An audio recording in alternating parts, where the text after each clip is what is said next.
No coração de um império vasto e resplandecente, onde as intrigas palacianas se teciam com fios de ouro e seda, existia uma faceta menos conhecida, uma narrativa sussurrante que esbatia as linhas entre o poder, o prazer e o paradoxo.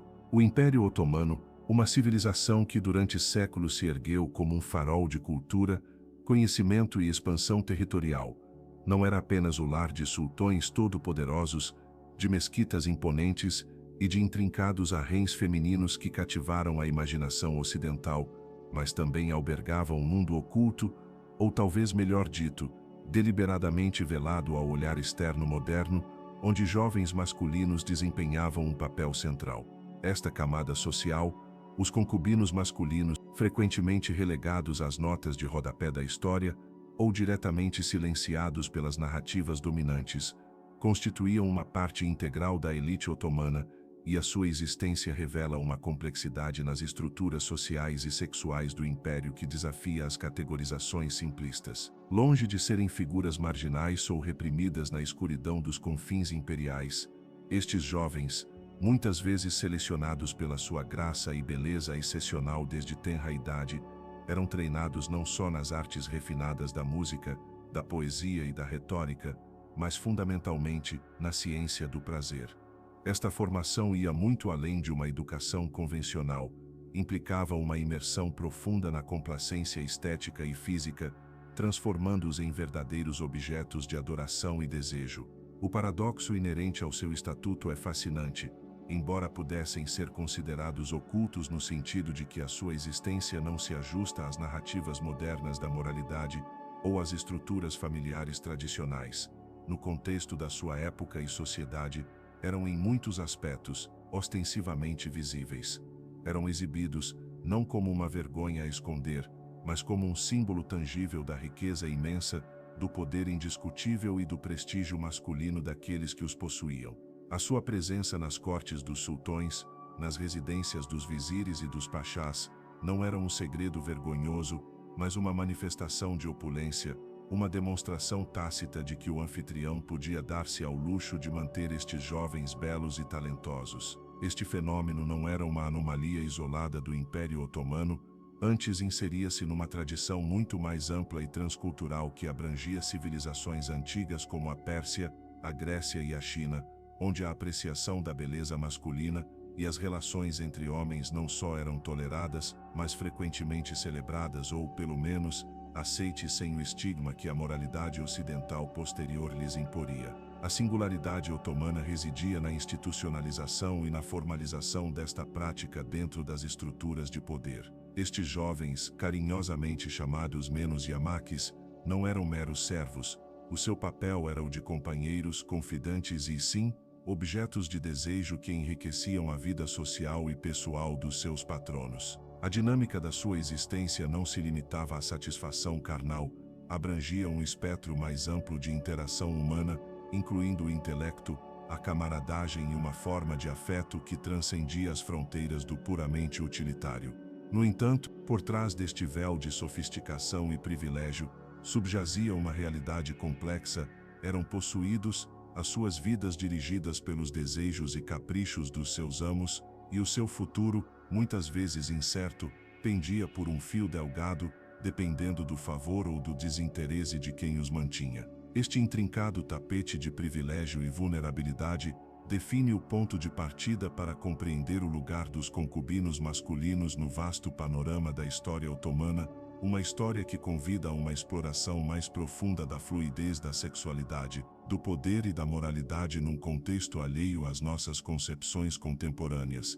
A sua narrativa é um testemunho de como as sociedades constroem e desconstroem o prazer, a companhia e a identidade ao longo do tempo. O caminho que conduzia um jovem ao papel de concubino masculino no Império Otomano era, em essência, uma mistura complexa de fatalidade, oportunidade e uma rigorosa seleção. Não era um caminho acessível a todos, mas uma via reservada para aqueles que possuíam atributos específicos que os distinguiam, principalmente a sua aparência e graça excepcionais. O processo começava frequentemente nos confins das terras conquistadas, onde a pobreza e a vulnerabilidade das populações locais se tornavam um terreno fértil para a aquisição destes jovens.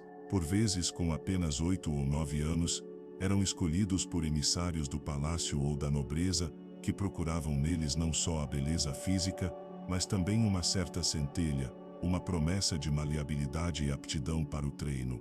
Esta seleção precoce não era aleatória, baseava-se em critérios estéticos muito definidos pela cultura otomana da época, que valorizava a delicadeza, a juventude e uma certa efervescência na personalidade. Para as famílias empobrecidas, a entrega de um filho à corte ou a um nobre podia ser percebida como uma via de escape da miséria, uma oportunidade, embora muitas vezes tingida de dor e sacrifício, de assegurar um futuro menos precário para a sua descendência, e até, em alguns casos, uma forma de estabelecer ligações com o poder. Uma vez selecionados, estes jovens, conhecidos como iamakis, eram transferidos para as residências dos seus futuros patronos, que podiam ser o próprio Palácio Imperial, as mansões de vizires influentes ou as casas de pachás de alto escalão. Ali a sua vida transformava-se radicalmente. Longe de serem meros objetos passivos, submetiam-se a um exaustivo e multifacetado programa de treino. Este adestramento ia muito além das expectativas de um simples servo. Estava desenhado para cultivar não só o seu atrativo físico, mas também o seu intelecto e as suas habilidades sociais e artísticas. Eram instruídos na música, aprendendo a tocar instrumentos e a compor melodias que deleitariam os seus ouvintes. Ensinava-se-lhes poesia, não só a recitar os versos dos grandes mestres, mas também a compor os seus próprios, muitas vezes dedicados aos seus patronos. A etiqueta e as intrincadas regras da corte eram fundamentais, inculcando-lhes a graça e o decoro necessários para se moverem nos círculos mais elevados da sociedade otomana. Surpreendentemente, também lhes eram transmitidos conhecimentos de política, o que lhes permitia compreender as complexidades do poder e da intriga que os rodeava, e até, em alguns casos, atuar como confidentes ou intermediários. Mas, acima de tudo, eram treinados na arte de agradar. Esta arte não se limitava à intimidade física, abrangia a capacidade de conversar de maneira espirituosa, de oferecer companhia agradável, de ser um ouvinte atento e um animador eficaz. Era uma formação holística destinada a convertê-los em companheiros versáteis e desejáveis em todos os aspectos. Este rigoroso processo de cultivo, que podia durar anos, transformava estes jovens de origem humilde em indivíduos sofisticados e refinados, capazes de se moverem com facilidade nos círculos de elite. As habilidades que adquiriam desde a oratória até o domínio de instrumentos musicais conferiam-lhes um capital cultural que, noutras circunstâncias, lhes teria sido inalcançável. Este acesso à educação e a um estilo de vida luxuoso contrastava drasticamente com as privações da sua infância. No entanto, não se deve romantizar a sua situação.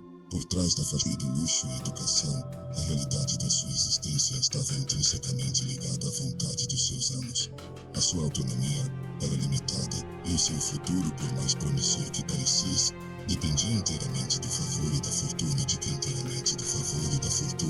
o sustentava. Era uma vida de privilégios invejáveis, sim, mas também de uma profunda vulnerabilidade, onde o afeto e o capricho podiam determinar o seu destino. A concepção da sexualidade no Império Otomano, especialmente no período clássico, apresentava uma fluidez e uma complexidade que contrastam marcadamente com as categorias binárias e frequentemente rígidas impostas pela moralidade ocidental pós-iluminista. Na sociedade otomana, as relações sexuais e afetivas nem se enquadravam nas etiquetas contemporâneas como homossexuais ou A polaridade definidora nem residia tanto no gênero do parceiro, mas na dinâmica de poder e nos papéis assumidos dentro da relação. A dicotomia entre o papel ativo dominante, masculino, e o passivo submisso, feminino.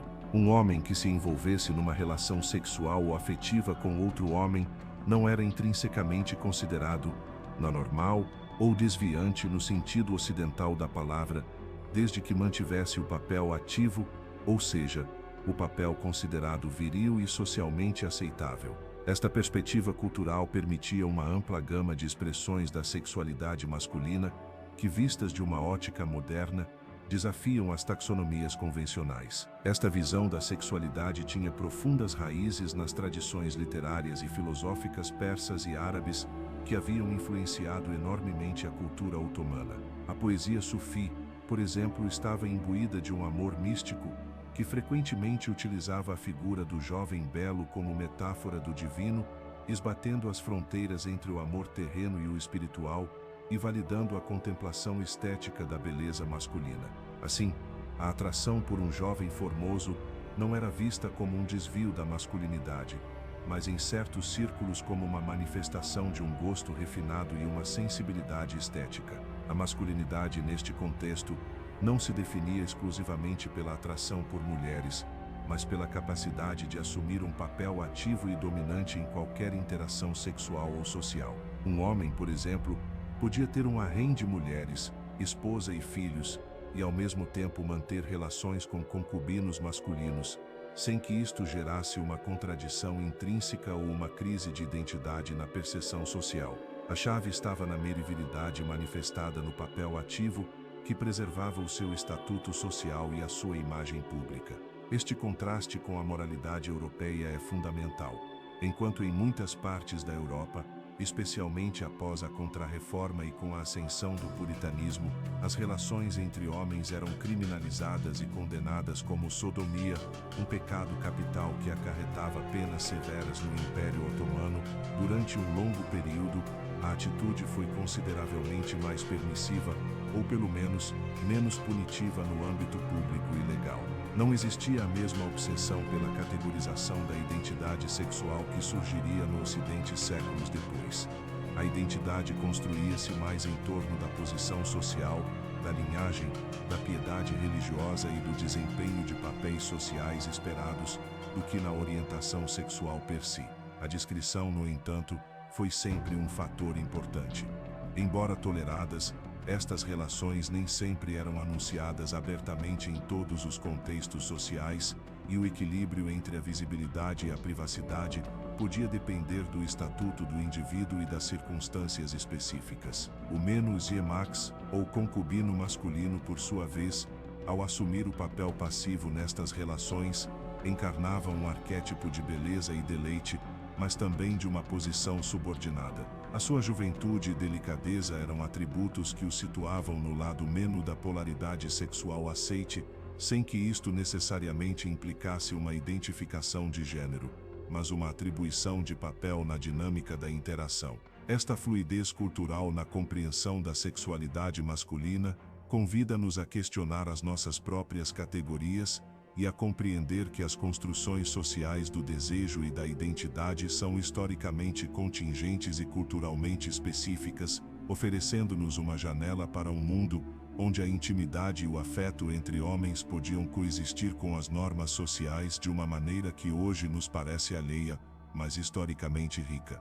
A existência dos concubinos masculinos no Império Otomano era uma dualidade intrinsecamente marcada pelo esplendor e pela vulnerabilidade, um paradoxo constante entre o luxo sem limites e a fragilidade inerente à sua posição.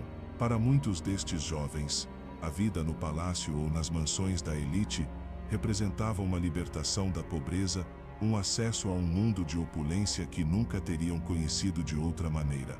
A riqueza material manifestava-se na qualidade da sua vestimenta, na exquisitez da sua comida, na comodidade dos seus aposentos e na disposição de servos para atender às suas necessidades. Para além do material, o menakis recebia uma educação que era um privilégio raro naquela época, instruídos nas artes, na música, na poesia, na caligrafia e na etiqueta, o seu intelecto e as suas habilidades sociais eram polidos até alcançar um nível de refinamento que os convertia em companheiros desejáveis para os seus patronos. Alguns até gozavam de isenções fiscais, um indício do seu estatuto especial e do favor que lhes era concedido, o que lhes permitia acumular certa riqueza pessoal ou apoiar as suas famílias de origem.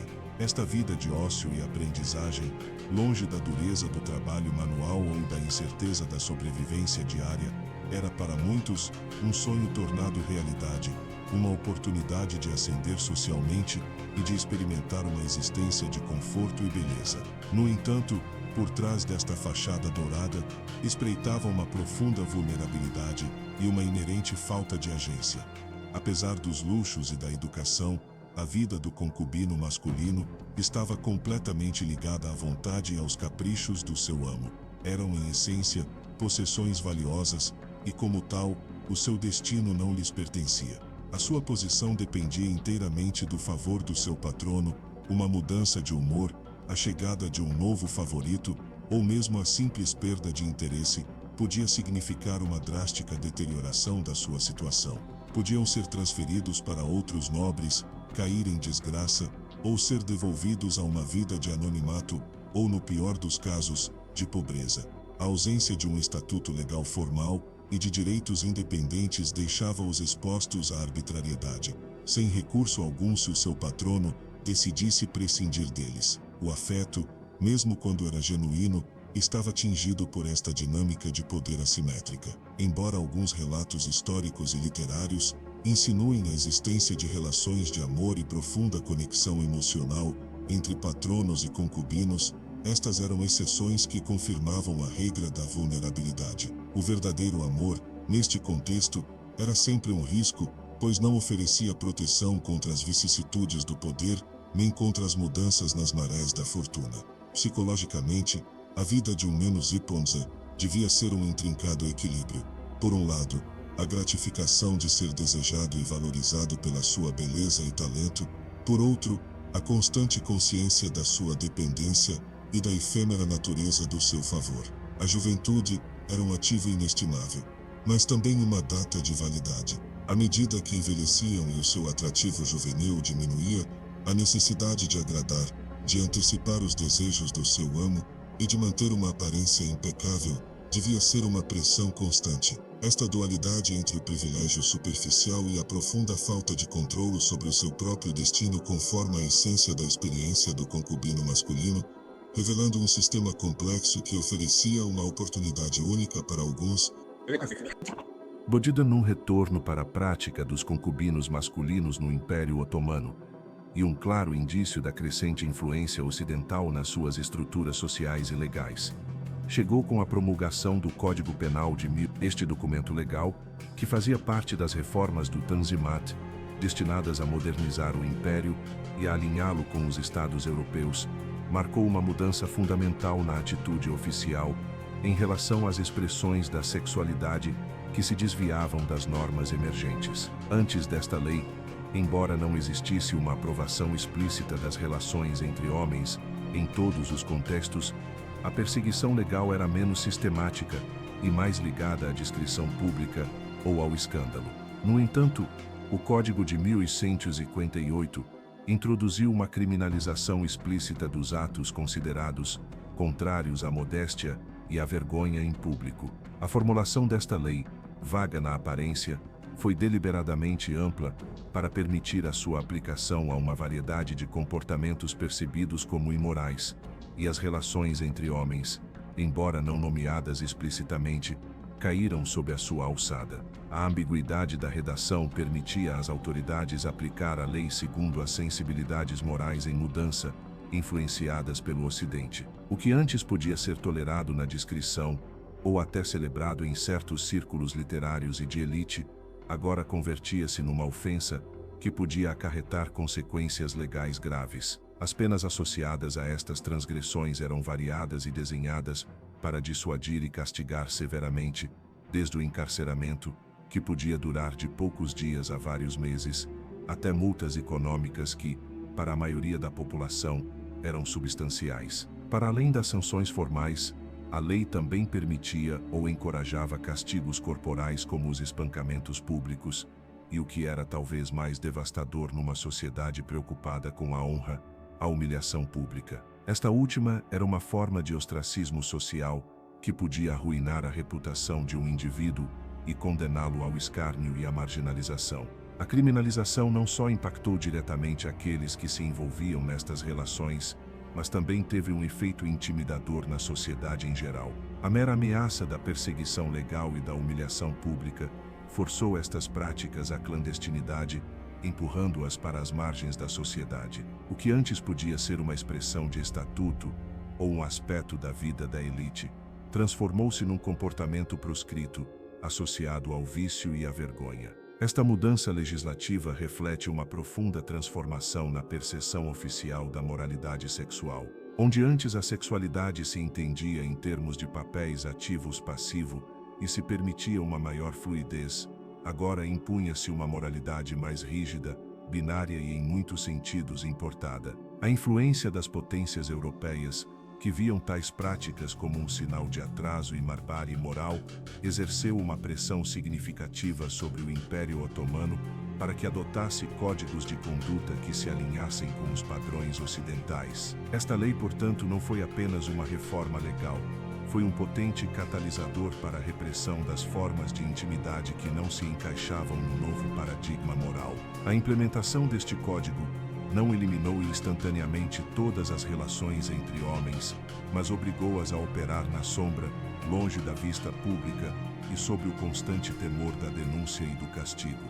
O Código Penal de 1858 marcou o fim de uma era de relativa tolerância e o começo de um período de repressão, um sombrio testemunho de como a legislação pode ser utilizada para impor e reformar as normas sociais e os valores morais de uma sociedade. O declínio da figura do concubino masculino no Império Otomano, especialmente nas cortes e nos círculos de elite, foi um processo multifatorial que culminou no final do século XIX. Este desvanecimento não foi súbito, mas uma consequência gradual das transformações sociais, culturais e legais que varriam o Império, muitas delas impulsionadas pela crescente interação com o Ocidente. O papel que antes ocupavam os yamaks como companheiros, figuras estéticas e por vezes símbolos de estatuto, começou a ser usurpado por um ressurgimento da proeminência das mulheres nos espaços domésticos e sociais da elite, embora dentro de quadros de gênero diferentes dos europeus. À medida que as ideias ocidentais sobre a família, a moralidade burguesa e o papel da mulher na sociedade começavam a infiltrar-se na consciência otomana, produziu-se uma revalorização da figura feminina dentro do lar. O ideal da família nuclear, centrada no casal heterossexual e na procriação, ganhou terreno, deslocando gradualmente outras formas de companhia e afeto que não se ajustavam a este modelo. Os haréns, embora sempre povoados por mulheres, viram uma reorganização no seu propósito e uma maior focalização na esposa legal e nas concubinas principais como gestoras do lar e mães da descendência legítima. Esta mudança não significou uma libertação das mulheres, mas uma redefinição da sua importância dentro da estrutura patriarcal, onde o seu papel como garantidoras da herança e continuadoras da linhagem se tornou mais explícito e socialmente valorizado, em contraste com o papel mais ambíguo e estético dos concubinos masculinos. O desaparecimento dos yamaques dos espaços de poder também esteve ligado à repressão ativa promovida pelo Código Penal de 1158 e à pressão social. O que antes se tolerava discretamente, ou mesmo se celebrava em poesia, agora era considerado uma vergonha e um delito. A visibilidade destas relações reduziu-se drasticamente, empurrando a prática para a clandestinidade e, finalmente, para a marginalidade.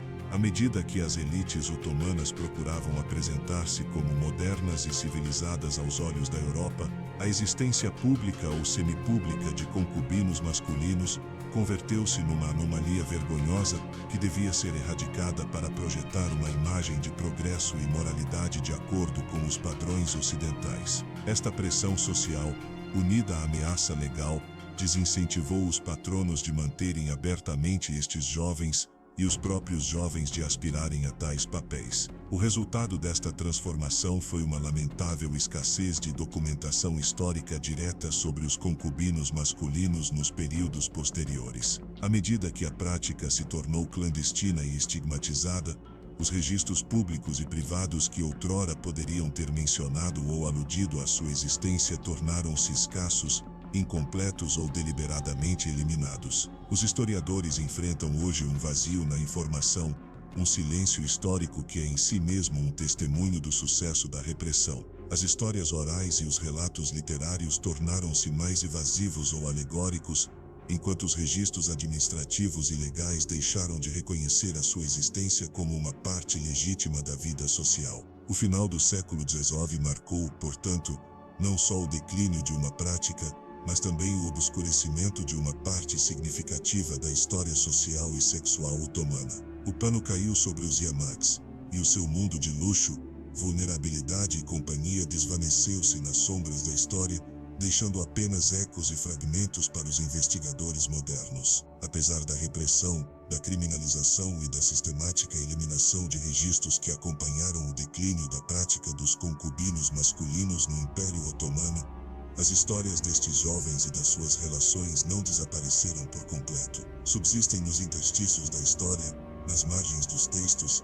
na subtileza da poesia e na memória cultural que resiste à total erradicação. Estas narrativas fragmentadas são um lembrete comovente de que o amor, o desejo e a conexão humana, em todas as suas formas, têm uma tenacidade inerente que lhes permite persistir mesmo sob as circunstâncias mais adversas. Os relatos que sobreviveram, embora escassos, são cruciais para reconstruir uma imagem mais completa e matizada da sociedade otomana, desafiando as simplificações e as interpretações anacrônicas que frequentemente se aplicam ao seu passado. A sobrevivência destas histórias obriga-nos a refletir sobre a natureza da tolerância e da moralidade em qualquer sociedade. O vídeo conclui com uma pergunta provocadora. Este mundo oculto era um sinal de tolerância ou uma fachada para realidades mais escuras? A resposta, como costuma acontecer na história, não é uma dicotomia simples, mas uma complexa interação de matizes. Por um lado, a relativa aceitação das relações entre homens em certos círculos otomanos, especialmente em comparação com a severa condenação europeia da mesma época, poderia ser interpretada como uma forma de tolerância cultural. A fluidez com que se entendia a sexualidade, sem as rígidas categorias da orientação sexual moderna, permitia uma maior flexibilidade nas expressões do desejo. Neste sentido, poder-se argumentar que a sociedade otomana oferecia um espaço, embora limitado e condicional, para estas relações que em outros lugares teriam sido impensáveis ou gravemente punidas. No entanto, a outra face da moeda revela uma realidade mais sombria. A tolerância estava frequentemente condicionada pelo poder e pelo privilégio. Os concubinos masculinos, apesar dos seus luxos e educação, eram fundamentalmente possessões, desprovidos de autonomia e direitos legais. O seu destino dependia do favor do seu amo, e a sua vulnerabilidade era inerente ao seu estatuto. A seleção, frequentemente de jovens de origens humildes ou de terras conquistadas, implicava uma dinâmica de poder desigual que podia roçar a exploração. Além disso, como demonstrou a história de Tahrir Edib e a promulgação do Código Penal de 1858, esta tolerância era frágil e podia desmoronar-se rapidamente sob a pressão das influências externas e das mudanças na moralidade pública. A repressão posterior e a criminalização destas práticas sugerem que a tolerância anterior talvez fosse mais uma ausência de perseguição ativa do que uma aceitação plena e igualitária. Era uma tolerância que podia ser revogada a qualquer momento, revelando uma fachada por trás da qual operavam dinâmicas de poder e controle. Em última análise, o estudo dos concubinos masculinos no Império Otomano oferece-nos uma lente inestimável para compreender a mutabilidade das normas sociais e das construções culturais da sexualidade. Ensina-nos que o que uma sociedade considera normal ou desviante não é fixo, mas evolui com o tempo influenciado pela religião, pela política, pelo contacto cultural e pelas aspirações de modernidade. As suas histórias são um lembrete da diversidade da experiência humana, da complexidade do desejo e da constante luta entre a expressão individual e as imposições da sociedade. Ao desenterrar e analisar estas narrativas, não só enriquecemos a nossa compreensão do passado, mas também somos desafiados a refletir criticamente sobre as nossas próprias categorias e julgamentos e sobre as camadas de significado que subjazem às histórias que escolhemos recordar e as que preferimos silenciar. O legado dos Yamakis não é apenas uma curiosidade histórica. É um potente comentário sobre o poder, a beleza e a resiliência do espírito humano perante a adversidade. O fenômeno dos concubinos masculinos no Império Otomano não pode ser entendido plenamente sem um exame mais profundo das dinâmicas de poder que o sustentavam e da intrincada relação entre o poder estatal, a elite social e as expressões individuais da sexualidade. Desde o momento da sua seleção, frequentemente forçada ou mediada pela pobreza das suas famílias de origem em terras conquistadas, Até ao seu eventual declínio sob a pressão da modernização ocidental, a vida dos Yamaques estava inexoravelmente ligada à vontade e aos caprichos do poder. Os sultões, vizires e pachás que os possuíam exerciam um controle absoluto sobre as suas vidas, desde a educação que recebiam até ao seu eventual destino. Este controle não era meramente doméstico, refletia a natureza autocrática do poder imperial otomano, onde o sultão era a autoridade suprema, e a sua vontade, em última instância, definia os limites do permitido e do possível dentro do seu domínio. A capacidade de manter concubinos masculinos era, de facto, uma demonstração de poder que ia além da mera riqueza material. Era uma afirmação da capacidade de um homem para subverter ou transcender certas normas sociais, se o seu estatuto fosse suficientemente elevado.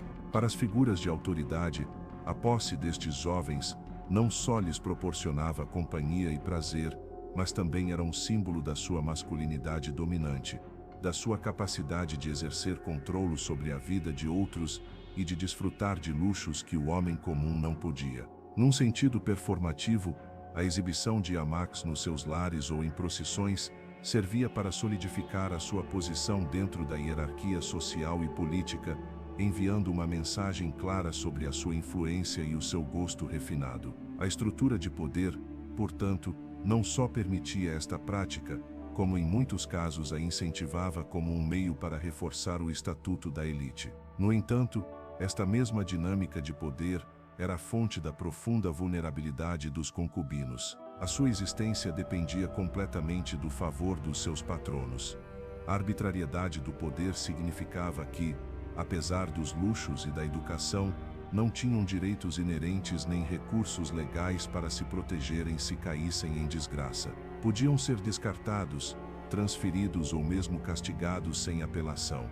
Esta falta de agência legal e social colocava-os numa posição precária, onde a sua segurança e bem-estar estavam à mercê da vontade de outro. A relação entre patrono e concubino, embora por vezes pudesse tingir-se de afeto genuíno, esteve sempre marcada por esta assimetria fundamental de poder. A dependência econômica e social criava uma gaiola dourada, onde a liberdade pessoal era uma ilusão. A eventual repressão desta prática também pode ser entendida através do prisma do poder. À medida que o Império Otomano procurava consolidar a sua posição no cenário internacional e adotar as normas europeias de modernidade, o Estado começou a exercer o seu poder para redefinir a moralidade pública. A criminalização das relações entre homens não foi apenas uma imposição de novas normas morais, foi um ato de poder estatal para controlar e regular as expressões sexuais que já não se encaixavam na nova narrativa de uma nação menos civilizada e moderna. As classes dirigentes,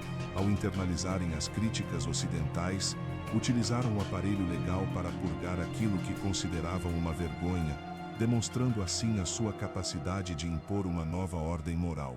Este processo revela como as concessões da sexualidade e da moralidade estão intrinsecamente ligadas às estruturas de poder e como estas podem ser utilizadas para moldar e reprimir as experiências humanas em prol da política, da imagem e do controle social. O legado dos concubinos masculinos no Império Otomano é um lembrete incisivo da fluidez e da contingência histórica das construções de gênero e sexualidade.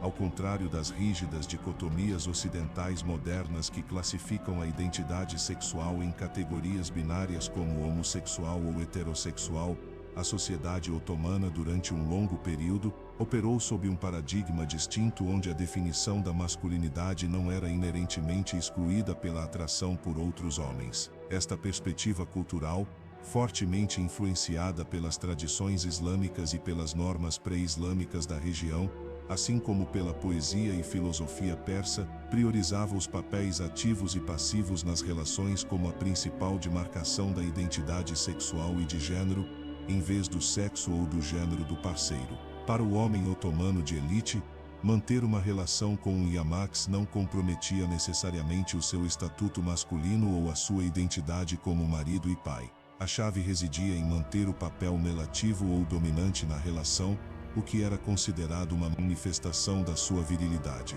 O concubino, ao assumir o papel melas passivo, encarnava uma posição de beleza, juventude e submissão, atributos que eram valorizados esteticamente e que não desafiavam a masculinidade do patrono. Esta compreensão da sexualidade permitia uma coexistência de diferentes tipos de relações afetivas e sexuais na vida de um indivíduo, sem a necessidade de categorizações identitárias excludentes. Um homem podia ter um harém de mulheres, casar-se, procriar e ao mesmo tempo procurar a companhia e o prazer em concubinos masculinos, sem que isto fosse percebido como uma contradição intrínseca ou uma menos-vida dupla no sentido moderno. A identidade construía-se mais em torno da honra, do estatuto social, da piedade religiosa e do cumprimento dos deveres sociais, do que na exclusividade da orientação sexual.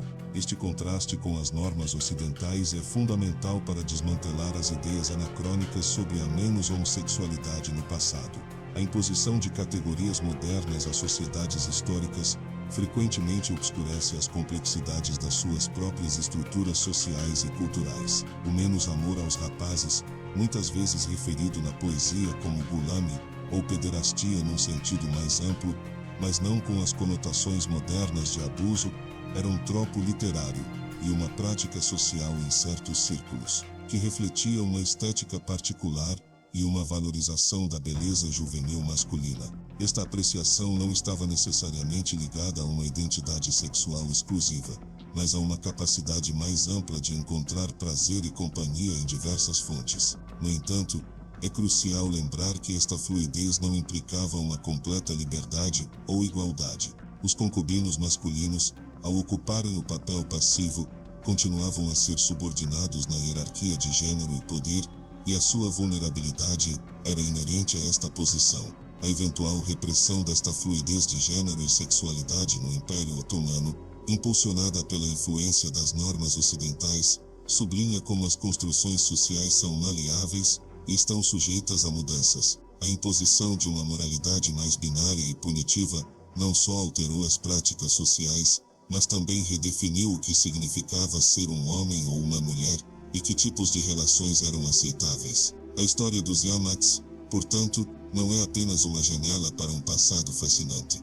É um potente lembrete de que as categorias de gênero e sexualidade que hoje damos por garantidas são produtos culturais e históricos, e que a diversidade da experiência humana é muito mais vasta e complexa do que frequentemente percebemos através das nossas próprias lentes contemporâneas. O legado do mundo dos concubinos masculinos no Império Otomano transcende o mero interesse histórico ou a curiosidade por uma prática social do passado. Constitui uma fonte inestimável de lições e reflexões profundas que ressoam na nossa compreensão contemporânea da sociedade, da moralidade, do poder e da identidade. As implicações desta história são múltiplas e convidam-nos a um exame crítico das nossas próprias categorias e preconceitos. Uma das lições mais importantes é a relatividade da moralidade. A forma como a sociedade otomana, durante séculos, tolerou e, em alguns círculos, celebrou as relações entre homens, desafia diretamente as noções de uma moralidade sexual universal e universal e universal, universal e universal e universal e universal e universal e universal e universal e imutável.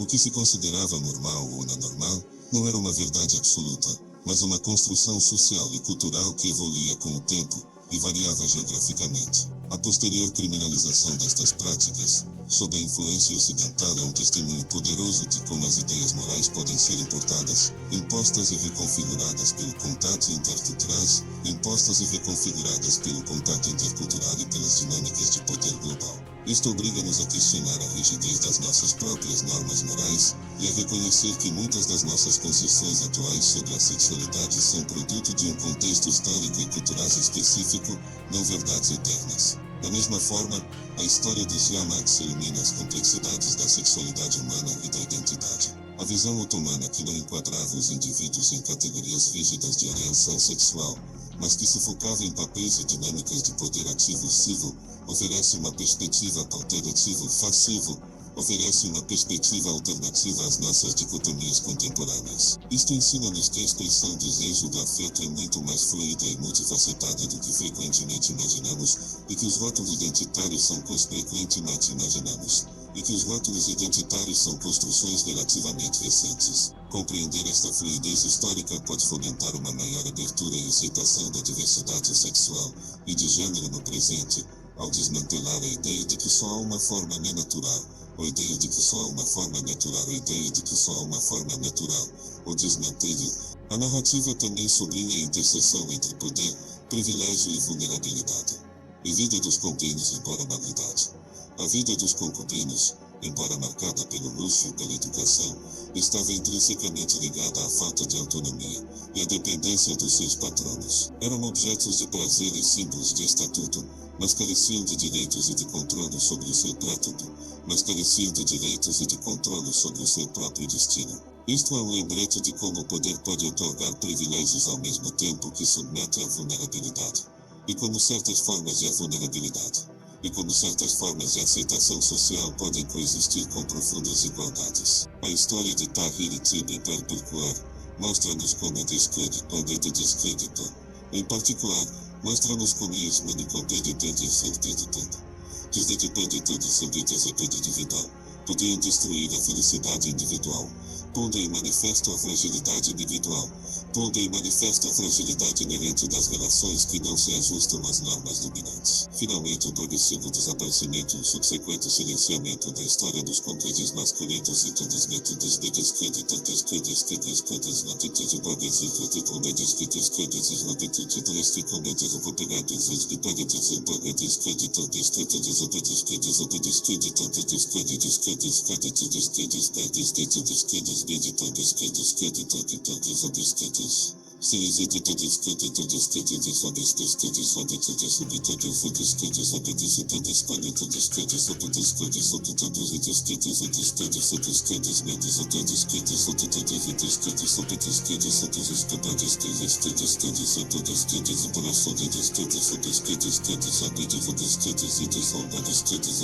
A escassez de documentação após o século XIX não é uma prova da inexistência destas relações, mas de um esforço deliberado para as apagar do registro público.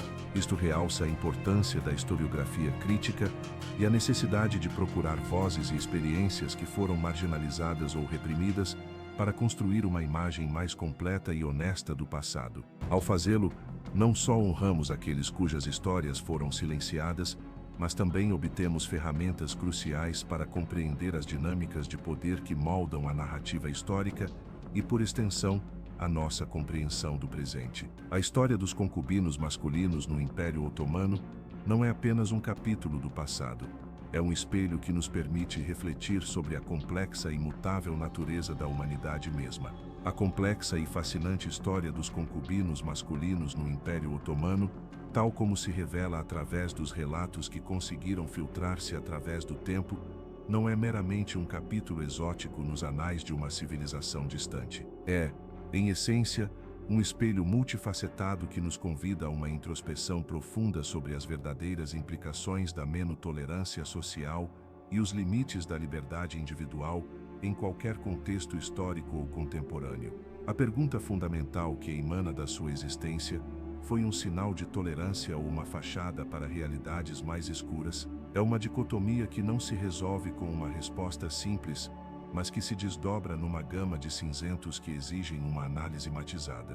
Por um lado, a visão otomana, que durante séculos não criminalizou nem estigmatizou categoricamente as relações entre homens da mesma maneira que o fez o Ocidente cristão, poderia ser interpretada como uma forma de tolerância. A ausência de condenações religiosas explícitas ou de leis punitivas severas durante um longo período, combinada com a fluidez na concessão da sexualidade que não se baseava na orientação mas nos papéis de poder ativo versus passivo, criava um espaço cultural onde estas relações podiam existir e até florescer em certos círculos de elite e literários. Neste sentido, poder-se argumentar que o Império Otomano, à sua maneira única, oferecia uma forma de acomodação para as expressões do desejo que hoje consideraríamos não normativas. Esta permissividade relativa, especialmente se comparada com a brutalidade da Inquisição ou as leis europeias contra a mansodomia, realça uma diferença cultural significativa.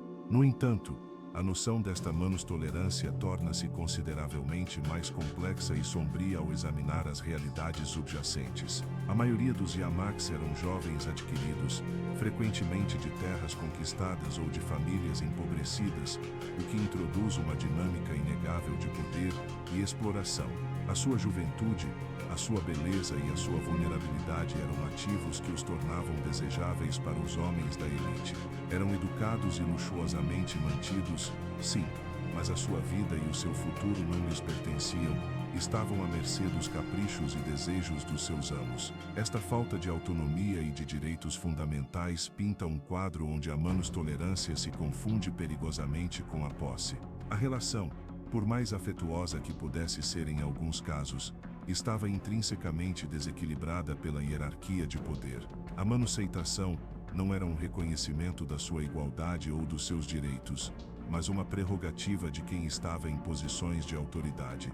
Além disso, a história de Tahir e Tibi e a eventual criminalização de tais atos com o Código Penal de 1158 demonstram que esta tolerância era frágil e condicional. Não se estendia a todos os estratos sociais, nem a todas as expressões públicas de afeto, e podia ser revogada quando as pressões externas, como a influência da moralidade ocidental, começaram a redefinir o que era manuseitável para um império que procurava modernizar-se. A facilidade com que a tolerância se transformou em perseguição sublinha que o que se percebia como permitido estava frequentemente sujeito às conveniências políticas e às marés culturais em mudança. Portanto, a manus-tolerância não era uma expressão de liberalismo ou direitos individuais, mas uma característica de um sistema social que permitia certas práticas dentro de quadros de poder e controle estritos. O mundo dos concubinos masculinos foi, em última instância, uma complexa amálgama de luxo e vulnerabilidade, de aceitação estética e posse intrínseca, que nos obriga a olhar para além das superfícies e a questionar a verdadeira natureza da liberdade e do poder em todas as sociedades. 3. A dimensão artística e literária. Idealização da beleza masculina. O universo dos concubinos masculinos no Império Otomano nem se limitou às esferas da corte e da intimidade. Encontrou uma ressonância profunda e uma elaborada idealização no vasto corpus da literatura e da arte da época. Poetas, calígrafos e pintores frequentemente se inspiraram na figura do jovem belo, elevando-a a um estatuto quase místico ou divino. Esta representação não era meramente uma expressão de desejo carnal, mas uma manifestação de um complexo cânone estético e de uma profunda sensibilidade cultural que valorizava a juventude, a graça e a delicadeza masculina como arquétipos de beleza. A poesia de Van, por exemplo, repleta de metáforas sufis, frequentemente utilizava a figura do amado ou mero para se referir tanto ao objeto de desejo terreno como a uma manifestação da divindade. O rosto do jovem, os seus caracóis, os seus olhos, tornavam-se símbolos da perfeição divina, esbatendo as fronteiras entre o amor humano e o místico. Esta idealização transcendia as preferências sexuais. Era uma apreciação estética que permeava a sociedade culta. A beleza masculina, neste contexto, não era algo que se ocultasse ou condenasse, mas que se celebrava em versos intrincados e miniaturas requintadas. Os artistas plasmavam a figura do jovem em cenas de banquetes, jardins idílicos ou reuniões musicais, capturando a sua efervescência e o seu atrativo. A caligrafia, considerada uma arte suprema, era frequentemente utilizada para transcrever poemas dedicados a estes jovens, o que elevava ainda mais o seu estatuto cultural. Esta representação artística não só refletia a existência dos concubinos, mas também contribuía para normalizar e dignificar, pelo menos no âmbito estético, a atração pela beleza masculina. A literatura, em particular, oferece uma janela para a psique otomana relativamente a este tema. Os poetas expressavam um anseio, uma devoção, e frequentemente um tormento pelo amor não correspondido ou efêmero destes jovens. O uso de pronomes neutros ou ambíguos na poesia persa e turca, que não especificavam o gênero do amado, permitia uma interpretação dual. O poema podia ser lido como dirigido a uma mulher ou a um homem, facilitando uma expressão de afeto que transcendia as categorizações estritas. Isto criava um espaço literário onde a homossexualidade, embora não categorizada como tal, podia ser explorada e celebrada numa linguagem poética que era compreensível e aceite pela elite culta. A idealização na arte e na literatura, portanto, não é apenas uma prova da presença dos concubinos masculinos, mas também uma demonstração da profundidade com que a beleza masculina podia inspirar a criatividade e o afeto no Império Otomano. O papel nas dinâmicas sociais e de entretenimento da corte, para além da sua função íntima e do seu simbolismo de estatuto, os concubinos masculinos, ou yamaks, desempenharam um papel crucial nas dinâmicas sociais e de entretenimento dentro da corte otomana e dos lares da elite. Não eram figuras passivas, o seu treino em diversas artes cênicas tornava-os animadores talentosos, cuja presença enriquecia as reuniões sociais, os banquetes e as noites culturais. A sua capacidade de tocar instrumentos musicais como o alaúde, o oud ou o saz, cantar melodias complexas, recitar poesia com eloquência ou mesmo improvisar versos, tornava-os indispensáveis nos momentos de ócio e celebração. Num ambiente onde o entretenimento ao vivo era uma forma de arte muito valorizada, os yamaks atuavam como um elemento central da experiência social.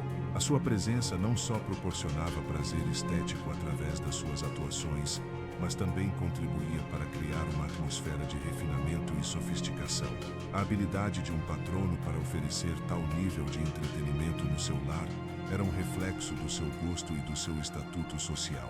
Além das artes, o seu treino em etiqueta e conversação permitia-lhes participar em discussões espirituosas, oferecendo companhia intelectual e contribuindo para o fluxo da conversa em círculos onde a acuidade mental e a eloquência eram muito apreciadas. Eram capazes de atuar como confidentes, ouvir as preocupações dos seus patronos e oferecer consolo, desempenhando um papel psicológico importante num ambiente frequentemente carregado de intriga e estresse. A interação com os yamaks também podia servir como uma válvula de escape para as estritas normas sociais que regiam as interações entre homens e mulheres da elite. Numa sociedade onde as mulheres de alto estatuto estavam frequentemente reclusas no harém e as interações sociais mistas eram limitadas, os concubinos masculinos ofereciam uma forma de companhia que não estava sujeita às mesmas restrições. Isto permitia aos homens de elite uma liberdade de expressão e de intimidade que talvez não encontrassem em outros contextos. A sua presença nos banquetes e reuniões também facilitava a socialização entre homens, atuando por vezes como mediadores ou como pontos focais de atenção que relaxavam as tensões e fomentavam a camaradagem. Em essência, os concubinos masculinos eram peças vivas de uma complexa engrenagem social. O seu papel ia para além do puramente sexual, eram símbolos culturais, artistas, confidentes e facilitadores sociais. A sua capacidade para enriquecer a vida cotidiana da elite através do entretenimento e da companhia outorgava-lhes uma posição única, que, embora sempre estivesse subordinada ao poder do seu patrono, lhes conferia uma influência e uma importância que não devem ser subestimadas ao analisar a dinâmica social da corte otomana. Contrastes com a pederastia na Grécia clássica e em Roma, para compreender a especificidade do fenômeno dos concubinos masculinos no Império Otomano, é instrutivo estabelecer um contraste com práticas similares em civilizações anteriores, como a pederastia na Grécia clássica e as relações entre homens na antiga Roma. Embora superficialmente possam parecer similares, as diferenças no seu contexto social, filosófico e na dinâmica de poder revelam a singularidade otomana. Na Grécia clássica, a pederastia, especificamente a relação entre um erastis amante adulto, ativo, e um erômenos jovem amado passivo, era frequentemente uma instituição socialmente sancionada, especialmente em cidades como Atenas e Esparta. Não era predominantemente sexual na sua origem, mas uma prática pedagógica e militar. O erastis atuava como mentor, transmitindo conhecimentos, valores cívicos e virtudes guerreiras ao erômenos. A relação ideal era platônica, embora a intimidade sexual fosse frequentemente um componente reconhecido, mas a fase ativo-passivo era considerada transitória para o jovem, que se esperava que, ao amadurecer, assumisse um papel ativo. O propósito era a formação do cidadão e guerreiro, e a beleza do jovem era um catalisador para o desenvolvimento moral e educativo. O estatuto de livre e cidadão do Eurôminos era fundamental. Não eram escravos nem adquiridos. A relação implicava um contrato social implícito de mentoria e reciprocidade. Em Roma, as relações homossexuais, particularmente entre homens, eram comuns e em geral toleradas, mas com uma distinção crucial baseada no estatuto social e no papel ativo-passivo. Um cidadão romano adulto podia envolver-se com jovens escravos ou prostitutos, frequentemente de origem grega, no papel ativo, sem que isso afetasse negativamente a sua virilidade ou reputação.